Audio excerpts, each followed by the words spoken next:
You are a vampire. Once powerful and feared, the race of man banded together and ended your reign. Now, after centuries of confinement, you rise up to take back what's yours.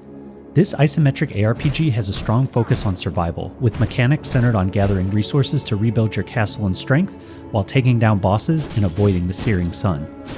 V Rising was developed by Sunlock Studios, a studio that previously released MOBAs, and you can feel that DNA in this game, from the art style to the camera and player movement.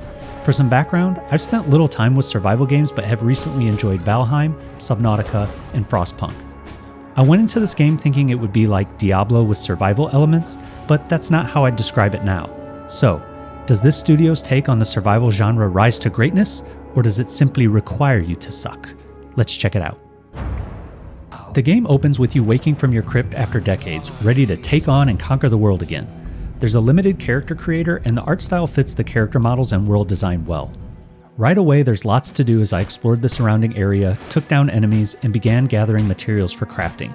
You can gather from almost anything you see, which is a bit difficult to pull away from. Combat felt basic to start, which I think is intentional, and controls are similar to a twin-stick shooter, which I'm not sure I like here, but they are dialed in well. As I explored through the night, a sundial alerted me of the coming sun, and as you'd expect, the sun hurts. A lot. You can't spend much time in it before it starts burning off large chunks of life. The world they've created is beautiful, and there isn't much music, but the sound design for combat, gathering, and ambient environment is punchy. Towards the end of the hour, I started to build my castle, and there were a lot of systems and things to figure out and do.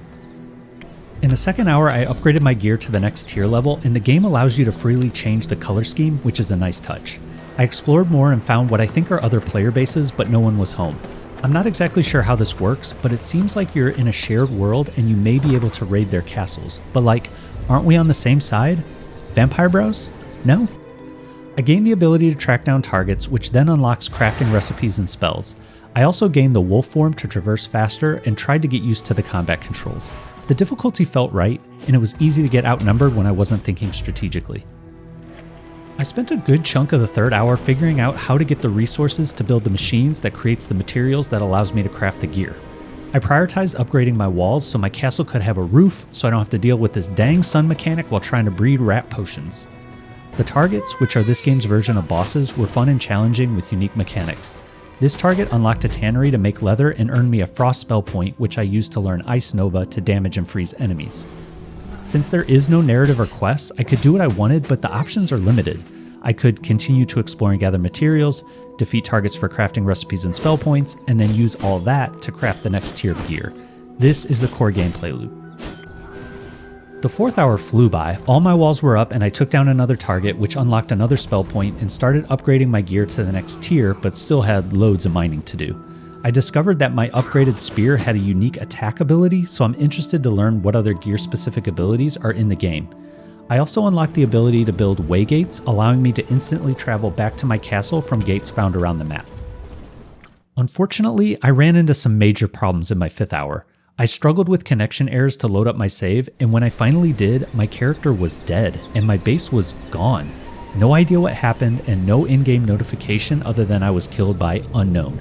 I'm guessing someone killed me when I wasn't online and then destroyed my base?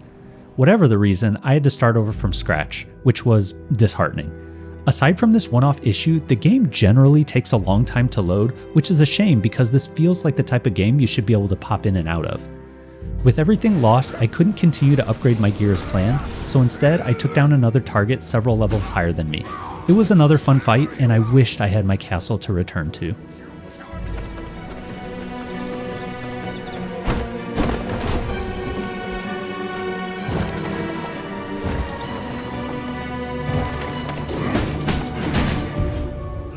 I had a conflicted time with V Rising. On one hand, the art style, base building, and crafting mechanics are all great and implemented well.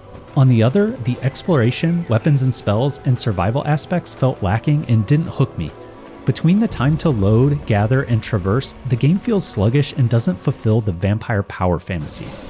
For a game like this, 5 hours in, I want to be excited for the next 5 and all the things I'll be able to discover, unlock, and build. And V Rising doesn't generate that excitement, for me. Connection issues aside, this is a very polished game, and I can see why it gets high praise. I hoped I would sink my teeth into this game, but the meat wasn't enticing enough to bite.